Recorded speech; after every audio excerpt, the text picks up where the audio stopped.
Everyone, welcome back to another video on StrategyOne YouTube channel. We have been uploading videos and helping fellow traders on systematic trading for quite some time. We have our own strategies on TradeStrat. You can check out our links, check out our website to know more.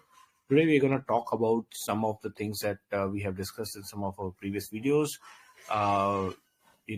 Market have become quite difficult these days for people, and the whole intention that people are trying to have is how to find strategies that are working in this market.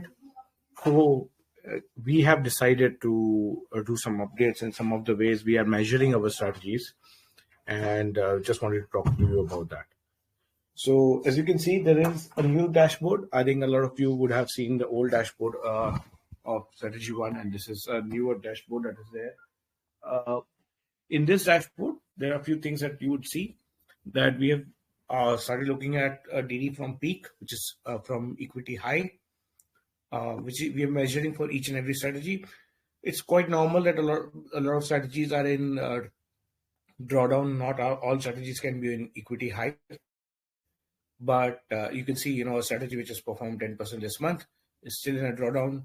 Another 10% is still in a drawdown. A strategy which has done, let's say, 5%, negative this month is in a drawdown. So drawdown is just to mention that if someone had deployed at the peak of the equity curve, what would have been the drawdown from that point, or what is the loss from that point. So this is a conservative way of putting where the strategy is. So it's not something that you should be looking at and being scared. This is much more from a disclosure perspective, from let's say educating you perspective, what losses you can see in the strategies. Another thing that we have done is that we have been starting to mention this last 21-day win rate.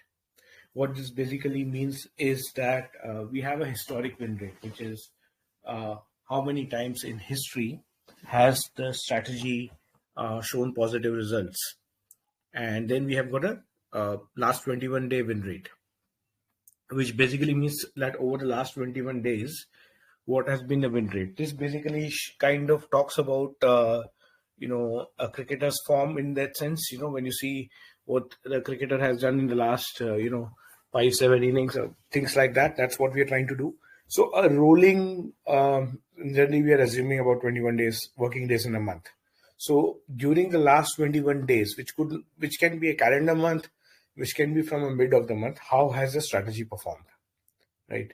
So that is what this is doing, and these formulas are regularly updated to see it. You can, verify these formulas as well. At the same time, we are also doing a 3-month rolling ROI. Now, what does this mean? It means monthly ROI. This is 3-month rolling returns.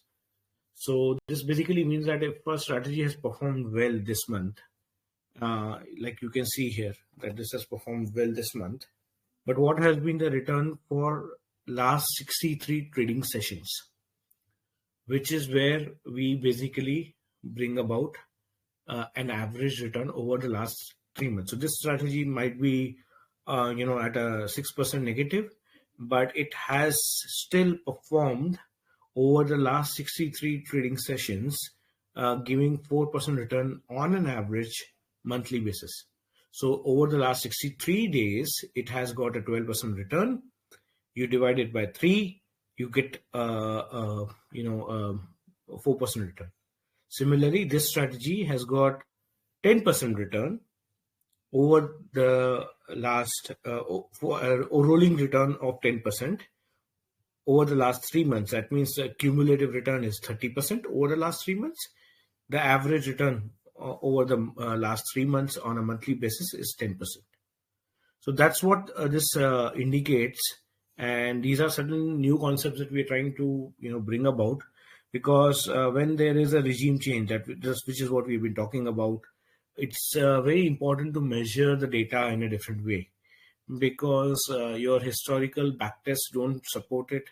The consistency in the strategy's performance cannot be measured just by looking at 1 month's performance. It has to be looked into, from a over a period, how the strategy has performed.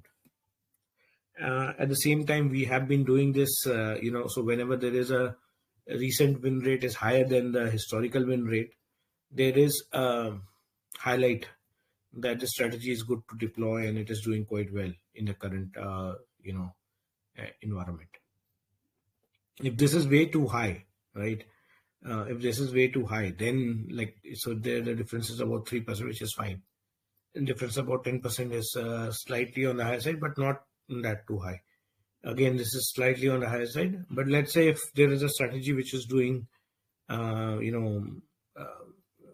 at 90% or so, while the average is 63, 64, 65, then it is something that you should be watchful of, not to deploy so soon, wait for the drawdown to come in. And that's how, we can use this data. We have explained the, how you can use this data in previous, some of the, videos. And this data is freely available for all our strategies. So we are not mentioning it for some of the newer strategies that we've been testing, but we'll be doing that very soon. Across, NFO, MCX, everything you will get this data. Everything you will get this data. So I hope this helps you in getting a better idea of our strategies and how to get this data. Again, if you have any questions, you can put it in the comments. We'll be happy to answer those questions. Thank you. Have a good day.